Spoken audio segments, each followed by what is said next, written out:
Blue نہیں کرتا کہ آپ اس طرح کسی کی کردار کشی کرنے کے بعد کسی کو جو ہے آپ زیرو کرنے کے لیے اتنے حد تک جائیں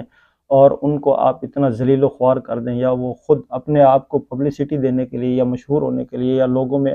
اپنا تاثر یا اپنی سلسلہ جاری رکھنے کے لیے اتنے انتہائی گر سکتے ہوں اور وہ یہ ساری چیزیں ہوں۔ اور بدقسمتی سے آہستہ آہستہ یہ ساری چیزیں جو ہیں وہ ایکسیپٹنس کی طرف جا رہی ہیں، لوگ ان کو مان رہے ہیں، کوئی کہتا ہے سچ ہے، کوئی کہتا ہے جھوٹ ہے، کوئی کہتا ہے ہوتی ہیں، کچھ کہتے ہیں نہیں ہوتی۔ بٹ یہ جو بھی عمل ہو رہا ہے یہ بالکل غلط ہو رہا ہے، نہ یہ معاشرتی اقدار کے ساتھ ملتا ہے اور نہ ہی یہ سلسلہ جو ہے کسی بھی ایک معاشرے میں محبت، امن، سکون اور رواداری کی طرف لے کے جا سکتا ہے۔ جب آپ دیکھیں کہ ہر انسان کی ایک پرائیویسی ہوتی ہے، اس کا ایک اپنا سلسلہ ہوتا ہے، لیونگ سٹائل ہوتا ہے،